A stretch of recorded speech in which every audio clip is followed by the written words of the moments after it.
Tu écoutes l'épisode 177, Bien dans son plumard, santé mentale et sommeil. Alors aujourd'hui, j'ai comme invité Clémence Lejoly, qui est psychologue spécialisée dans les troubles du sommeil. Ça me tenait à cœur de l'inviter parce que je me rends compte que de plus en plus de personnes et des personnes jeunes souffrent de troubles du sommeil et forcément, comme je travaille avec le système nerveux pour les troubles de l'attachement, bah, ça a aussi un impact sur la régulation du système nerveux. Donc j'avais vraiment envie de parler de cette thématique où on entend beaucoup de choses, on ne sait plus des fois quel est le vrai du faux. Donc merci Clémence d'être dans le podcast aujourd'hui.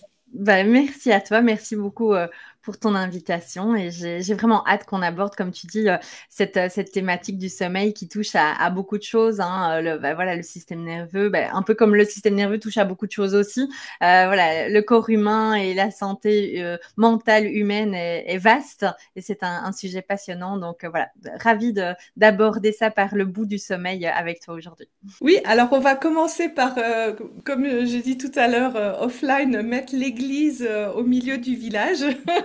On parle de quantité de sommeil, on parle de qualité du sommeil et quel est l'impact en fait que ça a sur la santé mentale. Qu'est-ce que tu pourrais nous dire comme ça en résumé par rapport à tout ça? Ouais, mais je pense qu'il y a beaucoup de mots dans ce que tu dis qui sont intéressants. C'est on dit beaucoup de choses et c'est vrai que je vais essayer de remettre, comme tu le dis très bien, un peu l'église au milieu du village parce que ce qu'il faut savoir, et moi c'est vraiment un constat que je fais tous les jours, c'est qu'il y a beaucoup d'informations, pas toujours pertinentes, pas toujours qualitatives et pas toujours scientifiques qui circulent, entre autres sur les réseaux sociaux, hein, on va pas se le cacher. Voilà, sur le sommeil, sur ce qu'il faut bien faire pour dormir, etc. Et voilà, donc effectivement, si on parle la grande question, c'est combien de temps de sommeil est-ce qu'il faut dormir par nuit. Donc, il y a un peu ce mythe de il faut absolument dormir 8 heures par nuit. Et en fait, moi, en tout cas, dans ma pratique auprès de mes patients, c'est vraiment une croyance qui peut vraiment être néfaste chez certaines personnes parce que j'ai des personnes qui cherchent absolument à tout prix à dormir absolument 8 heures par nuit, alors qu'il faut savoir que c'est vraiment une moyenne de la population générale. Et même la moyenne de la population générale en termes de besoin de sommeil, on tourne plutôt aux alentours de 7h30, d'accord? Ce qui signifie que si on prend les je ne sais plus combien de milliards de personnes qu'on est sur la Terre et qu'on fait une moyenne de tout ça, on tombe à plus ou moins 7h30. Ça ne veut pas dire que tout le monde a besoin de la même quantité de sommeil. Il y a des personnes qui s'en sortent très bien et qui pètent la forme et qui n'ont aucun retentissement sur leur forme la journée, sur leur performance cognitive, sur leur état émotionnel, en dormant 6h30 ou 7h, d'accord? Tout comme il y a des personnes qui se situent aussi de l'autre côté de la moyenne, qui ont absolument besoin de 9 heures de sommeil par nuit. Sinon, elles ressentent vraiment un impact tant d'un point de vue émotionnel que physique. Donc, ce Graal, cette quête absolue du 8 heures par jour, en fait, on est à côté de la plaque pour bon nombre de personnes en fait au quotidien. Ça, c'est vraiment, je pense, déjà important de le comprendre. Évidemment, derrière ça, on parle aussi de qualité de sommeil. C'est un peu les deux faces d'une même pièce, hein, j'ai envie de dire. C'est qu'on peut très bien dormir 8 heures par nuit, mais de manière pas du tout qualitative, et on peut dormir 6h30 de manière hyper qualitative. Et donc, les retentissements ne vont pas être les mêmes. Qu'est-ce qu'on appelle en termes de qualité de sommeil? Eh bien, c'est la continuité du sommeil, c'est le fait qu'il ne soit pas perturbé par des réveils nocturnes, par exemple, c'est qu'on fasse bien les différents stades de sommeil dont on a besoin. On a besoin de tous les stades de sommeil, le sommeil profond, le sommeil paradoxal, etc. Bon, ça, j'ai envie de dire, au quotidien, on ne va pas pouvoir l'observer parce que il nous faut des électrodes sur le crâne hein, pour observer les stades de sommeil, etc. Malheureusement, les montres connectées, ça c'est une petite parenthèse, les montres connectées ne suffisent pas à observer les différents stades de sommeil, même si elles le prétendent. Donc là, on va vraiment se concentrer sur la perception tout à fait subjective de la personne, en fait, au quotidien. D'ailleurs, les études scientifiques, soit elles font passer des tests de polysomnographie, donc des tests du sommeil aux personnes pour évaluer la qualité du sommeil, ou alors elle fournit des questionnaires aux participants sur comment ils se sentent au réveil, comment ils se sentent la journée, et en fait l'impact de leur sommeil sur la journée. En fait, c'est comme ça qu'on peut savoir si on dort bien au final. C'est comment est-ce que je me sens la journée. Et si je me sens bien la journée, a priori, c'est que j'ai bien dormi, même si parfois, j'ai pas forcément dormi la quantité que je pensais nécessaire. Il y a même parfois des personnes qui dorment beaucoup et qui ne dorment pas bien, donc qui ne se sentent pas forcément en pleine forme la journée. D'accord? Donc c'est vraiment, il y a d'une part la qualité et d'autre part la quantité. Et moi, j'ai tendance à dire toujours vraiment se concentrer sur la qualité de sommeil avant de se concentrer sur la quantité. Et c'est en ça que je disais tout à l'heure que je constate que cette recherche absolue du 8 heures de sommeil peut être néfaste parce que je vois que la majorité des personnes se concentrent vraiment sur la quantité de sommeil et on oublie vraiment la qualité. En fait, on cherche absolument à endormir 8 et en fait, certaines personnes en viennent à se réveiller toutes les nuits ou vraiment avoir une moins bonne qualité de sommeil, etc. Parce que parfois, même dormir trop, ça appauvrit la qualité du sommeil, vraiment. Donc, si on dort trop par rapport à ses propres besoins, on va pas se sentir mieux le lendemain matin. Et donc voilà, vraiment se concentrer en priorité sur la qualité de sommeil et puis après la quantité de sommeil. Et donc, du coup, qu'est-ce que toi tu constates peut-être comme trend? Est-ce que ces problèmes d'endormissement ou ces problèmes de qualité de sommeil, est-ce que ça va en augmentant? Est-ce qu'il y a un lien qui a pu être fait entre justement cette qualité de sommeil et la santé mentale? Est-ce que là, tu as des choses peut-être que tu pourrais vraiment généralement nous dire? Oui, oui. Alors, c'est sûr que quand on dort pas bien ou pas assez, hein, de manière chronique, régulière, quand on se prive de sommeil régulièrement, c'est clair que ça a un impact sur la santé mentale, ça a un impact sur la santé physique. Et d'ailleurs, voilà, dans les études, c'est très clair que quand on dort moins de 5 heures par nuit, de manière régulière, hein, il peut vraiment y avoir des impacts sur la santé, on augmente le risque de maladies cardiovasculaires, de diabète, etc. Donc vraiment, c'est prouvé. Et c'est sûr que j'aime bien dire à mes patients quand je les rencontre au tout début, de dire mais en fait, c'est normal que vous soyez anxieux, c'est normal que vous soyez stressé, parce qu'en fait, vous dormez pas. Moi, je veux dire, 100% de mes patients sont anxieux, je pense, hein, mais 100% de mes patients ne dorment pas. Alors que l'inverse n'est pas vrai. Toute personne anxieuse n'a pas forcément les troubles du sommeil, hein, donc ça, c'est important de se le dire aussi. Donc oui, bien sûr qu'il y a un lien bidirectionnel, j'ai envie de dire, et ça d'ailleurs même aussi dans la littérature scientifique sont très clairs, par exemple par rapport à la dépression, ça va dans les deux sens. Le fait de mal dormir génère des sentiments dépressifs. Et l'inverse est vrai aussi. Quand on souffre de dépression, on a tendance à moins bien dormir. Ça, c'est vraiment un bon exemple. Et donc, c'est sûr que ça va dans les deux sens. Et puis, quand tu demandes un petit peu l'évolution, je pense que, après, bon, moi, je suis un peu biaisée parce que je ne travaille qu'avec des personnes qui ont des troubles du sommeil, mais quand on en parle, enfin, plus on en parle, plus on en entend, en fait, hein, c'est un peu comme on lève un caillou, on voit plein de fourmis, c'est à peu près ça. Il y a de plus en plus de troubles du sommeil parce qu'on a aussi un rythme de vie qui est de plus en plus accéléré. D'ailleurs, on le voit bien, il y a de plus en plus d'études qui montrent qu'on dort de moins en moins. Chaque année, je crois qu'on perd environ 40 minutes de sommeil dans la population générale. Hein, je parle, il y a environ 40 minutes en moins de sommeil par an, quasiment. Enfin voilà, on voit bien que en 20, 30, 50 ans, on va dormir de plus en plus tard. On procrastine, on repousse l'heure de coucher. Et concrètement, on peut le comprendre, hein, les mamans qui retrouvent enfin du temps pour elles une fois que les enfants sont couchés, par exemple, et dire moi, j'ai pas envie d'aller dormir parce que là, j'ai mis parfois 2 heures à coucher mon enfant, il est 21h30, 22 heures, je peux enfin souffler, avoir du temps pour moi. Voilà, c'est pas forcément le moment d'aller dormir à ce moment-là. J'ai envie de faire des activités. On peut tout à fait bien le comprendre. Et donc, je pense qu'il y a un effet personnel, il y a un effet sociétal aussi qui fait que on est beaucoup sollicité, le monde va vite, on est beaucoup sur nos écrans, on est quand même plus sédentaire aussi. Et donc, je pense que tout ça fait que le sommeil est évidemment impacté au quotidien pour bon nombre d'entre nous.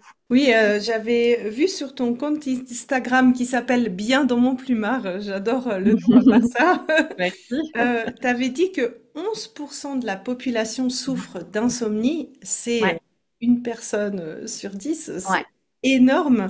Ouais, Et c'est vrai que ce que tu disais, c'est si le sommeil, ça va pas dans la qualité, ben, notre corps, il est en mode survie et oui, forcément, ça a des impacts multi-systémiques, bien multi, sûr. à plusieurs niveaux. Et je pense que si on doit commencer par quelque chose, si ça serait de boire de l'eau et s'occuper de son sommeil et peut-être bouger, Ouais, ça fait ben partie oui.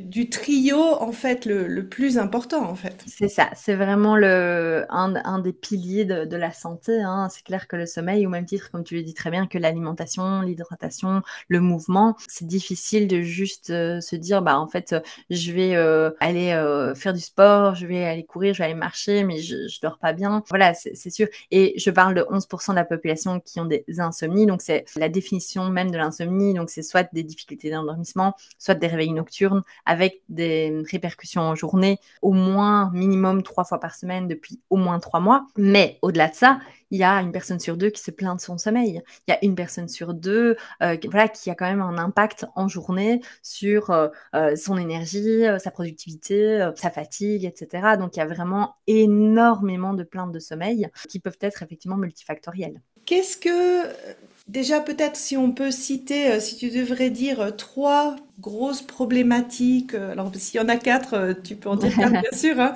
mais les grosses problématiques que les gens rencontrent dans le sommeil. Donc, est-ce que c'est l'endormissement? Est-ce que c'est les réveils? C'est très variable, mais je vais dire quand même, moi en tout cas, quand je les rencontre, donc là, je parle pas du tout d'études scientifiques, je parle de moi, ma pratique, évidemment, je les rencontre généralement quand ils ont des réveils nocturnes, des réveils en cours de nuit, parce qu'en fait, c'est vraiment purement mon ressenti, hein. Je ne dis pas que ce soit étudié, mais j'ai l'impression que, en fait, moi, je les récupère, entre guillemets, ou je les accueille quand ça fait déjà longtemps que le problème est ancré.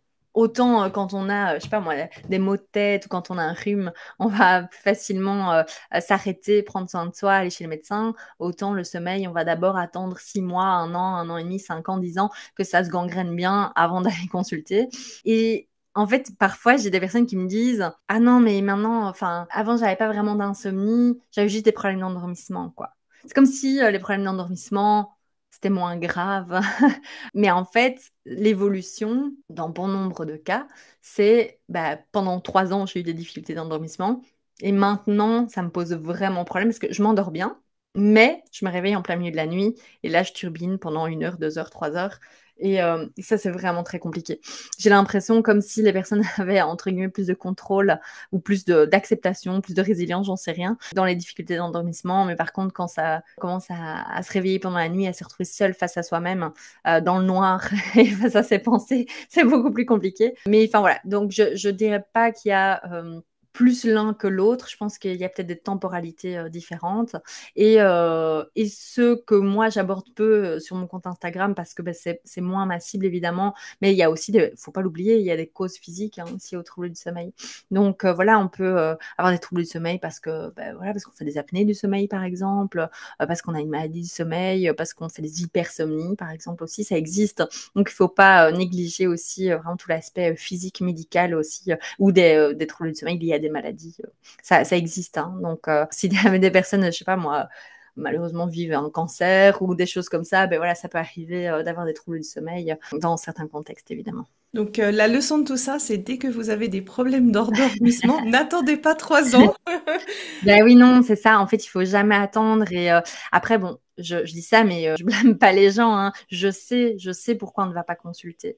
Parce que on ne va pas consulter parce qu'on se dit, ben, mon médecin il va me donner des somnifères et j'ai pas envie d'en prendre.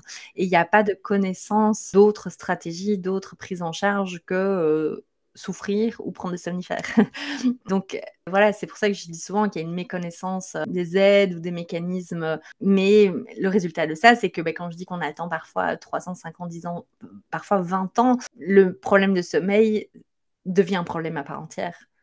Ça devient un problème qui s'auto-entretient. Et c'est là vraiment que ça nécessite une prise en charge bien spécifique parce que bah alors je récupère des personnes qui me disent ah mais je comprends pas, je fais du sport, je mange mieux. Moi généralement mes patients ils ont une super hygiène de vie, hein, vraiment ils mangent bien, ils font du sport, pas de souci. Ils font même de la relaxation, de la méditation et je dors toujours pas. Ben oui, parce qu'en fait, avec le temps, le sommeil est vraiment devenu un problème à part entière et il faut commencer par là, quoi. Mhm. On va parler maintenant un peu des causes. Souvent, les personnes disent, ah, mais c'est parce que je suis un peu stressée. Ouais. Est-ce qu'il y a que le stress, selon, à nouveau ton expérience, hein, pas forcément d'études? Ben non, mais là, ça a vraiment été même théorisé. En fait, il y a différents facteurs qui peuvent influencer l'arrivage. Comment est-ce qu'on c'est quoi le mot français? L'arrivée plutôt L'arrivée, oui. des troubles du sommeil, l'arrivage de poissons frais et l'arrivée des troubles du sommeil. Bref, donc en fait, déjà, il faut savoir que tout le monde n'aura pas de troubles du sommeil dans sa vie. Il y a des personnes qui n'en auront jamais, tout simplement parce que bah, elles n'ont pas ce que j'aime bien appeler moi le terreau le terreau du trouble du sommeil, le terreau de l'insomnie, bah, elles l'ont pas. Il y a des personnes qui ont grandi dans des familles où le sommeil a toujours été un problème. Voilà, ce sont des personnes qui vont très certainement être plus sensibles, en tout cas, aux troubles du sommeil. Ensuite, généralement, il y a des facteurs déclenchants. Il y a des éléments déclenchants, un burn-out, une séparation, un divorce, voilà, hein, quelque chose d'assez émotionnel, assez challengeant. C'est quelque chose qui est normal. Il faut se le dire aussi, c'est normal par moment de mal dormir, hein. Quand on perd un proche, par exemple, c'est tout à fait normal de mal dormir pendant une semaine, 15 jours, 3 semaines. Ça n'est plus normal quand ça fait 6 mois et qu'on ne dort toujours pas, hein. Donc il y a vraiment une temporalité. Et donc en fait, quand le choc émotionnel, que je veux dire, quand le facteur déclenchant est passé, s'il y a toujours trouble du sommeil, c'est qu'il y a des facteurs qu'on appelle pérennisants. Ce sont, comme je le disais tout à l'heure, c'est un peu le trouble du sommeil qui s'auto-entretient et qui s'alimente en tant que tel. C'est souvent, on me dit, mais je comprends pas, j'ai commencé à avoir des troubles du sommeil parce que j'étais harcelée au travail, par exemple. Et voilà, j'ai été en arrêt maladie, j'ai changé de travail, je travaille plus du tout là-dedans et je dors toujours pas. Ben oui, c'est parce que il y a plus le facteur déclenchant, mais il y a les facteurs pérennisants, il y a les facteurs de maintien. Donc non, je ne vais pas dire que c'est l'anxiété qui crée des troubles du sommeil. L'anxiété et le sommeil, c'est à nouveau les deux faces d'une même pièce. Bien sûr que c'est en lien, mais c'est pas l'anxiété qui génère des troubles du sommeil parce que, comme je le redis, toute personne anxieuse n'a pas forcément des troubles du sommeil. Et il faut pas oublier que le sommeil, c'est avant tout un principe physiologique. D'accord? Avant toute chose. Tous les animaux dorment. Les chiens, les chats, les écureuils, les ours, les biches, les loups, enfin voilà, les humains. Là, il y a des principes physiologiques qui sont communs, quel que soit l'environnement dans lequel on vit, quelle que soit la période de l'année. Il ne faut pas oublier qu'il y a vraiment un gros facteur physiologique et on a tendance à un peu tout remettre sur l'aspect psychologique, et on en oublie le corps. C'est atypique, hein, on est à fond dans notre tête et on en oublie le corps. Voilà. On est découpé, on est décapité. Et c'est un peu remettre de la cohésion dans tout ça. Et j'ai même envie de dire, généralement, quand la tête intervient, c'est généralement pour contrecarrer le sommeil, hein. Prenons l'exemple des personnes qui se répètent allez, il faut que je dorme, hein, allez, hein, il faut que je dorme, allez, dors. Là, maintenant, il est temps de dormir, hein, il faut dormir. Généralement, ça ne marche pas. Parce que ça se saurait si c'était une question de volonté. Le fait de dormir, non, c'est aussi tout un principe corporel physiologique. Donc, une cause, bon, ça pourrait être le stress, l'anxiété, mais il n'y a pas Mhm. que ça. Tu as Mhm. dit, il y a des événements comme ça un peu choquants. Est-ce qu'il y a d'autres causes? Je sais pas, est-ce que si on manque de certains minéraux, si on manque un certain dérèglement hormonal, alors moi, si je Ouais. parle de mon cas personnel, la périménopause, je Ouais. suis passée de Mm. dormir comme un... C'est quel animal qui Comme dort un derrière? loir. Comme un Une loir, marmotte. voilà, une bonne marmotte, à Ouais. mais je dors pas. Qu'est-ce qui se Ouais. passe? Ouais. Euh, Oui, alors bien c'est sûr, quoi les autres grosses causes en fait? en fait, c'est ça qui est un peu complexe, c'est que c'est plurifactoriel. Donc oui, bien sûr que la périménopause, la ménopause, ça va venir ça peut perturber, c'est pas une fatalité, ça peut perturber, mais pour moi, il n'y a pas que ça. Enfin, c'est pas forcément ça qui va venir perturber le sommeil. C'est une combinaison de choses dans le sens où il y a quand même toujours moyen d'améliorer les choses, même quand il y a une carence. Enfin bon, évidemment, enfin, j'ai envie de dire, on va plutôt poser la question dans l'autre sens. C'est quand il y a trouble du sommeil, on va aller voir un petit peu, tiens, est-ce que tu as des carences? Est-ce que tu es carencé en fer, en vitamine D, etc. Est-ce que d'un point de vue hormonal, comment ça se passe, etc. mais c'est pas forcément ça qui va venir enclencher. Par contre, et voilà, j'en ai brièvement parlé tout à l'heure, il y a des facteurs qui influencent très clairement le sommeil, ben, c'est les maladies physiques du sommeil. Si je fais des apnées du sommeil, par exemple, et bien que je le veuille ou non, que je fasse tout ce que je veux, mes voies respiratoires sont obstruées, l'oxygène n'arrive pas à mon cerveau, je me réveille la nuit, c'est physiologique, quoi. Donc ça, ce sont des causes vraiment physiques. Le reste peut être investigué et doit être investigué, on est bien d'accord, mais ce n'est pas, c'est rarement des causes uniques. Tu Ok, vois, mais c'est dans l'éventualité, donc c'est notre alimentation, ce qu'on ouais, manquerait de notre alimentation, si je ouais. résumerais, les impacts de L'environnement, changements en ouais, l'environnement dans lequel on dort, ouais, oui, et puis l'environnement dans lequel on vit, j'ai on envie vit de aussi. dire. Ouais, l'envie dans lequel on dort, bien sûr, ça c'est les choses sur lesquelles on va chercher à influencer le plus rapidement possible, c'est clair, ouais, tout à fait. Et est-ce qu'il y a un facteur, je sais pas, de sédentarité, si on bouge pas assez, aussi ça impacte le sommeil? Alors, même chose, bien sûr que ça va influencer. C'est sûr que, je dis toujours, on n'aura pas le même niveau de somnolence le soir si on a couru un semi-marathon que si on a passé la journée dans son canapé à regarder Netflix. On est tout à fait bien d'accord. Mais même chose, il y a des personnes qui ne font pas de sport et enfin voilà, avec qui on peut quand même travailler le sommeil. C'est pas un dû d'être absolument sportif ou quoi. Mais oui, bien sûr, mais ça fait partie, comme on le disait tout à l'heure, des piliers, le mouvement, l'alimentation, le sommeil. Et ça va s'influencer dans tous les sens, quoi. C'est clair que ben, avoir un bon sommeil, ça va améliorer les performances physiques, sportives, mais faire du sport, ça va forcément augmenter le sommeil. Et même chose pour l'alimentation. Bien manger, voilà, manger équilibré avec des protéines, etc., des féculents, ça va influencer le sommeil et inversement, forcément. Influencer le sommeil quand on dort pas bien, on a tous envie de chocolat, hein, ou de manger des crasses, quoi. Oui, oui, voilà. C'est évident. Donc, c'est ça qui est un peu complexe, c'est que ben, ça va dans les différents sens et que ben, on peut tout à fait prendre les choses par un bout ou un autre. Je veux dire, si moi, mon défi, c'est de perdre du poids, ben, je vais aller voir, je sais pas moi, une coach sportive, une diététicienne, et j'espère que le coach sportif ou que la diététicienne va parler du sommeil, va poser des questions par rapport au sommeil. Dire, tiens, ok, vous avez du mal à perdre du poids, est-ce que vous dormez bien? Et idem, enfin, moi, idem. Moi, évidemment, je rentre par rapport du sommeil, mais bien sûr que je pose la question de l'alimentation, bien sûr que je pose la question du mouvement, etc. C'est super important. Alors, je voulais aussi parler d'une chose qu'on me demande souvent. Est-ce que les hommes et les femmes ont les mêmes besoins en termes de sommeil? Mais c'est vrai que c'est une idée qui a beaucoup circulé là, les derniers temps, sur Instagram, entre autres. C'est comme quoi les femmes auraient besoin de plus de sommeil que les hommes. Alors scientifiquement, il n'y a rien qui montre ça. Par contre, les femmes ont quand même des challenges différents. Et d'ailleurs, il faut savoir que les femmes, entre guillemets, se plaignent, pas dans le sens elles se plaignent, nan, nan. Il y a plus de femmes qui expriment des difficultés de sommeil que les hommes. Alors que statistiquement, les hommes ont plus de maladies du sommeil que les femmes. Mais je pense qu'il y a effectivement des challenges hormonaux que les hommes ne connaissent pas. Il y a un challenge de charge mentale que les hommes ont généralement en défaveur des femmes. Donc, je ne peux pas apporter une réponse tranchée. Il y a rien qui prouve que, objectivement, les hommes et les femmes aient des besoins différents. Mais par contre, l'environnement de vie de l'homme et de la femme n'est pas le même. Donc, la réflexion doit plutôt s'orienter dans ce sens-là.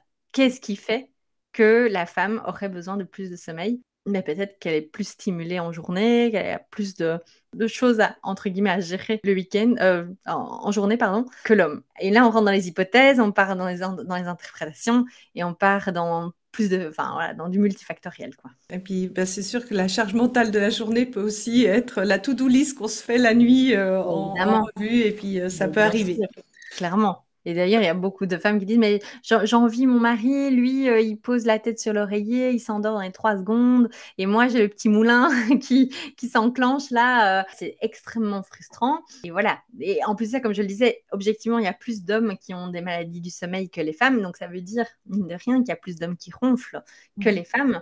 Et généralement, ben, eux, ça peut perturber, on est bien d'accord, la qualité de leur sommeil, hein, s'ils font des apnées, etc. Mais ça perturbe aussi forcément la nuit de la personne qui est à côté, qui doit dormir avec l'équivalent d'un camion qui roule juste à côté d'elle, bah forcément, ça n'encourage pas une bonne qualité de sommeil, c'est évident. Oui, donc si jamais épisode 12 sur communiquer vos besoins et vos limites, si vous voulez, si c'est plus un problème de charge mentale. Bon, bah, maintenant on a parlé des différentes problématiques, des causes possibles, et tu l'as bien mentionné, c'est multifactoriel. Donc, les personnes qui écoutent là le podcast, qui se rendent un petit peu compte, au vu de ce que tu as dit, que leur sommeil est peut-être pas top, ça serait quoi les, je sais pas, les deux, trois conseils que tu donnerais? Et puis les choses à éviter, je sais pas, est-ce qu'il faut, quand on dort pas, se coucher plus tôt? Est-ce qu'il faut essayer de récupérer ce qu'on n'a pas dormi? Voilà, qu'est-ce que tu donnerais comme conseil? Ouais. On est d'accord, c'est pas un diagnostic. Non, non, non, mais c'est clair qu'il y a des tendances qui reviennent quand même très régulièrement et vraiment des do et don't, quoi. C'est vrai, c'est vraiment ça. Alors, il y a quelque chose qui est extrêmement fréquent chez les personnes qui souffrent de troubles du sommeil, c'est déjà de se focaliser sur la nuit. Ce qu'on peut comprendre, hein, parce que c'est là où les problèmes surviennent. Or, il faut vraiment bien comprendre que une fois que la nuit est lancée, j'ai presque envie de dire que les jeux sont faits. Donc, c'est pas à 22h30 qu'on va commencer à se demander est-ce que je vais bien dormir cette nuit. Et dans les cas les plus graves, voilà, c'est toute la journée, on commence à se dire ah, est-ce que ce soir je vais bien dormir? Est-ce que ce soir je vais bien dormir? Est-ce que ce soir je vais bien dormir? Mais il faut savoir que c'est en journée qu'on a les cartes en main. Que les cartes, on commence vraiment, la partie elle se joue déjà dès le matin en fait. Quel est mon niveau d'activité? Quel est mon niveau de stress? Quelle est mon alimentation? Est-ce que j'ai le temps d'aller m'aérer, voilà, d'aller m'exposer à la lumière, etc. Combien de temps est-ce que je reste éveillée sur ma journée? Enfin, tout ça, ce sont des facteurs sur lesquels on peut influencer en journée, évidemment. Et c'est là que tout se joue parce que la nuit, c'est un peu le résultat de tout ce qui se passe en journée. Donc déjà, quand on commence à penser comme ça aide déjà à se sentir un petit peu plus confiant et avoir un petit peu plus d'outils en main pour pouvoir préparer sa nuit. Parce qu'une nuit, ça se prépare, d'accord? C'est pas juste, c'est au petit bonheur la chance et puis on verra bien. Ben non, non. Vraiment, tout ce que je viens de citer là, ce sont des facteurs qui influencent la qualité de la nuit. Et donc, de ce fait-là, non, ça n'a absolument aucune logique d'aller dormir plus tôt. Après, ça dépend quel est le problème. Si j'ai fait une très courte nuit la nuit dernière parce que j'ai fait la fête et que j'ai dormi 6 heures au lieu de 7h30, ben oui, peut-être que ce soir j'irai dormir plus tôt, ça je suis entièrement d'accord. Mais si j'ai de manière récurrente des troubles du sommeil avec des réveils nocturnes, des difficultés d'endormissement, non, aller dormir plus tôt n'a aucune forme de logique parce que il faut d'abord attendre les signaux du sommeil, évidemment. Hein, et j'ai aussi beaucoup de personnes qui disent je vais dormir parce qu'il est l'heure, même si je ne ressens absolument pas de fatigue, mais si je ne vais pas dormir maintenant, demain, je vais avoir du mal. Oui, mais c'est maintenant que les signaux de sommeil doivent se présenter. Si les signaux de sommeil ne se présentent pas, mais ça ne sert à rien. Attends qu'ils se présentent. Et puis, parce que sinon, tu risques de tourner les pouces dans ton lit et de t'énerver et d'enclencher le cercle vicieux. L'idée également de récupérer, ça, j'aime beaucoup cette image de récupération. Même chose, chez quelqu'un qui dort bien et qui a fait un peu, voilà, qui a fait la fiesta le week-end et qui a besoin de récupérer, ok, un temps qu'il dort bien la nuit, il n'y a pas de problème.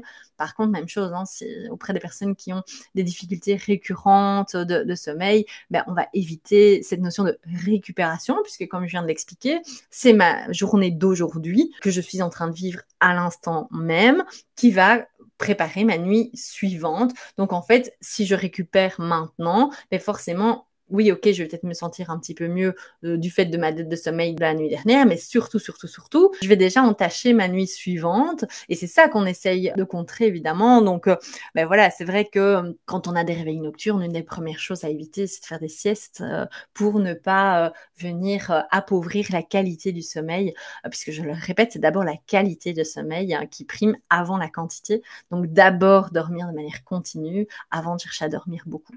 Vraiment, c'est ça. Et tu dis, on prépare la journée. Qu'est-ce qu'on pourrait faire dans la journée pour préparer? Alors moi, j'avais, dans le cadre de la périménopause, lu par exemple que se mettre à la lumière du soleil le matin, Voilà, ça exactement. aidait. Est-ce que tu as, je sais pas, deux, trois conseils Ouais. qui pourraient aider les gens à peut-être déjà commencer à préparer leur sommeil?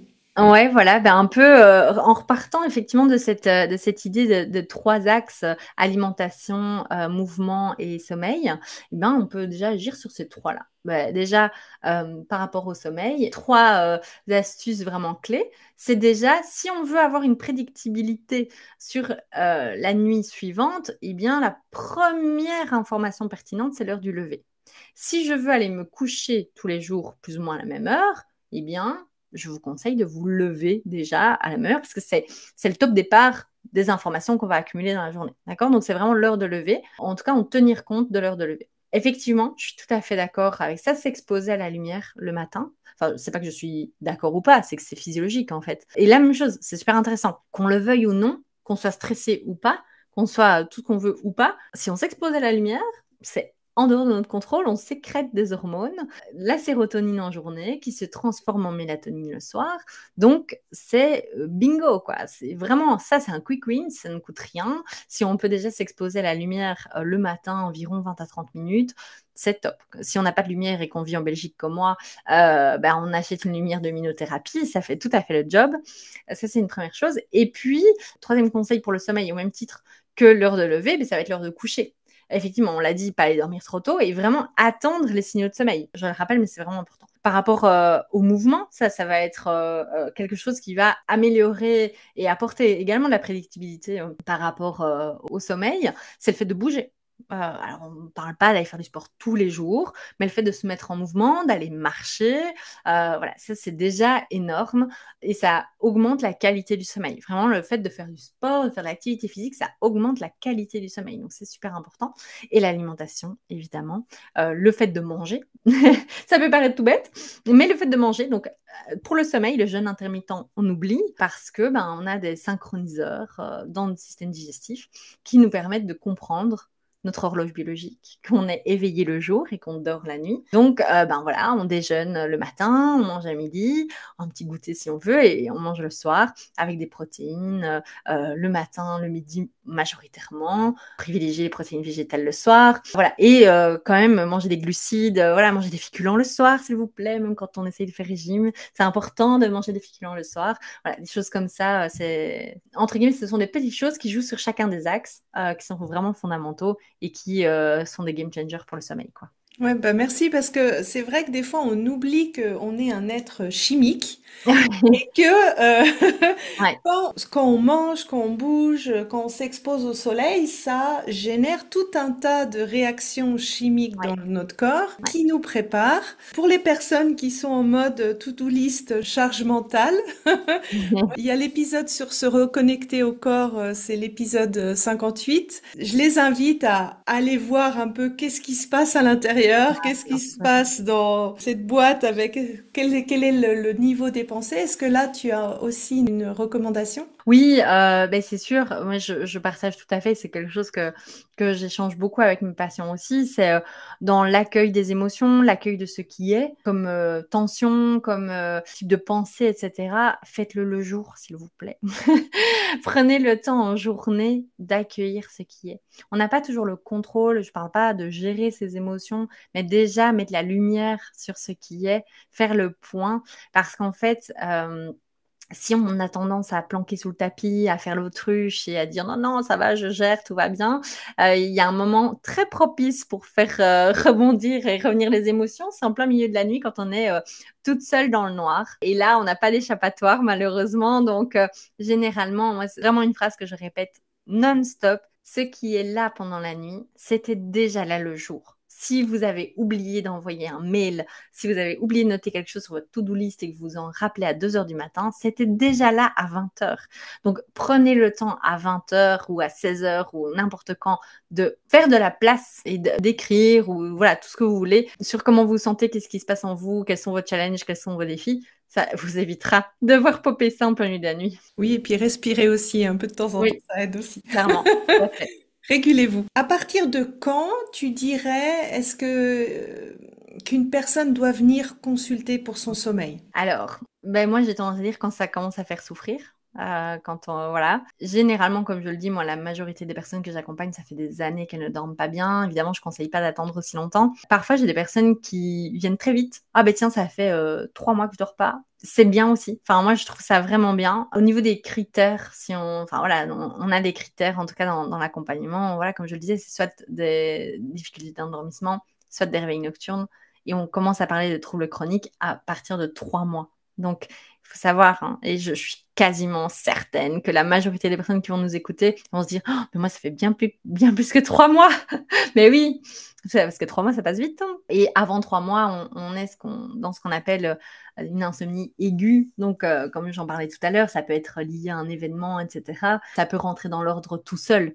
Mais après ça, c'est plus compliqué. Et c'est surtout, moi, j'ai vraiment à cœur d'apprendre les mécanismes à mes patients, de leur donner des outils, des ressources. Et donc, c'est de réapprendre à dormir. En fait, c'est de réapprendre et de comprendre surtout le sommeil et comment on fonctionne. Moi, je vais dire, depuis que je suis formée au sommeil, je me suis formée en 2018-2019. Entre-temps, j'ai vécu des périodes pas faciles, hein. J'ai vécu un burn-out, j'ai vécu le décès de mon papa, j'ai vécu voilà, vraiment des périodes challengeantes. Et ben, je dors. Et je dis pas que j'ai pas eu des difficultés de sommeil au décès de mon papa, hein. Bien sûr, j'ai eu des difficultés de sommeil, mais je savais quoi faire. Je savais quoi faire, et à partir du moment où on sait quoi faire, ben, c'est pour toute la vie, on ne peut pas désapprendre, hein. Ça, une fois qu'on comprend et qu'on a appris comment ça marchait et comment on marchait aussi, bah, c'est pour toute la vie. Ça, c'est beau. Ouais, et c'est de aussi savoir s'accompagner au fur et à mesure qu'on voit les changements. J'ai oublié une question, si je peux me Ah, la bien permettre de sûr, la poser. bien Les sûr. écrans. Ah oui, les écrans. Alors, vaste débat.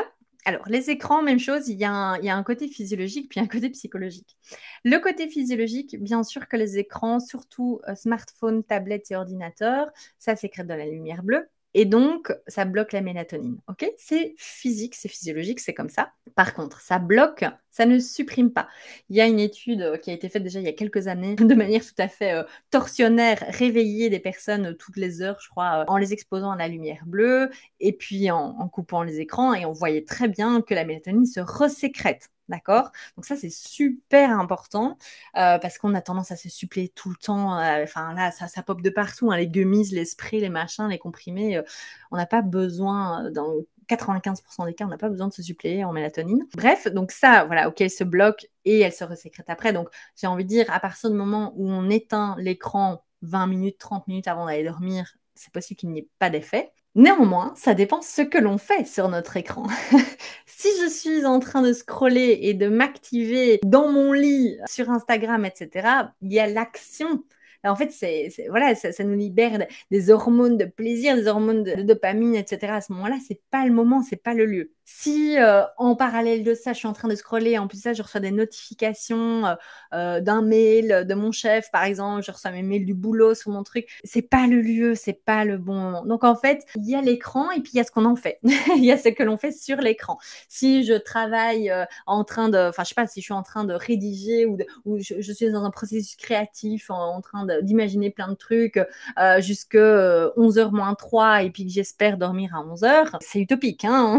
On est bien d'accord parce que ben, voilà, je serai activée. Au-delà de l'écran, c'est l'activation qui se passe. Donc il faut bien comprendre que le sommeil, c'est pas un bouton on-off, quoi. C'est pas bah tiens, j'éteins la lumière, donc au même titre que j'éteins la lumière, je suis censée pouf switcher le bouton. Non, le sommeil, on l'a déjà dit, ça se prépare dans la journée, mais ça se prépare aussi le soir. Il faut que le corps comprenne. C'est une forme de lâcher prise aussi. Donc, il faut que le corps comprenne qu'il est en sécurité, qu'il est dans de bonnes conditions pour relâcher, pour s'endormir. Voilà, si je suis en train de rédiger un courrier jusqu'au moment d'aller dormir, si, on peut le faire, mais avant d'aller dormir, éteins ton ordinateur, mets une petite musique douce, une petite bougie, respire un coup, et puis après ça, et puis après, tu pourras aller dans le lit sans aucun problème. Parce qu'il y a, voilà, il y a des personnes parfois qui doivent travailler tard, qui doivent faire. Ok, la seule chose, c'est n'essaye pas de t'endormir dans les 5 minutes qui suivent, quoi. Ouais, de laisser un peu une transition. Et qu'est-ce que Bien tu penses sûr. des lunettes ou des filtres anti-lumière bleue, Lumière info, bleue. intox? Ouais. Non, non, non, ben voilà, moi j'ai des lunettes, hein. Je n'ai pas de filtre à lumière bleue sur mes lunettes, tout simplement parce que le problème de ça, c'est que moi je mets mes lunettes tout le temps et que ben du coup, si tu mets des filtres à lumière bleue sur tes lunettes, tu les as tout le temps. Or, on a besoin de la lumière bleue en journée, il n'y a que le soir on n'en a pas besoin. Donc, alors, c'est déjà mieux de mettre un filtre à lumière bleue soit sur son ordinateur ou sur son smartphone, c'est déjà pas mal. Moi, voilà, je déconseille de mettre des filtres à lumière bleue sur les lunettes, ou alors le matin, on met des lentilles et le soir, on met ses lunettes avec le filtre, quoi. Voilà, c'est déjà mieux. C'est déjà mieux. Ben, déjà, je voudrais te remercier pour toute cette vue, on va dire, holistique du sommeil et Mhm. puis je pense aussi une vue déculpabilisante Bah oui, j'essaye, hein. Ouais. en Les personnes se essayant. culpabilisent déjà assez comme ça de mal dormir, mais voilà. Ouais, parce que c'est déjà souvent un stress Bien sûr. supplémentaire et bah, j'espère en tout cas que tes propos vont inciter les gens à prendre soin en premier de leur sommeil, pas Mm. d'attendre des années comme tu as pu le mentionner, mais vraiment déjà d'apprendre, je pense que c'est un beau cadeau qu'on Mm. puisse se faire si pour sa longévité, pour sa santé de savoir comment le sommeil fonctionne, comment prendre soin de son sommeil, comment corriger quand il y a un peu des aléas de la vie. Donc merci infiniment Bah, pour ton merci à toi. partage. Si les personnes veulent en apprendre plus sur ce que tu proposes, avoir plus de conseils de ta part, où est-ce qu'ils peuvent se rendre? Vraiment, mon endroit préféré, c'est Instagram. Donc, c'est là où je me trouve le plus. Donc, vraiment, n'hésitez pas à me suivre sur Instagram. Mon compte, c'est donc bien dans mon plumard.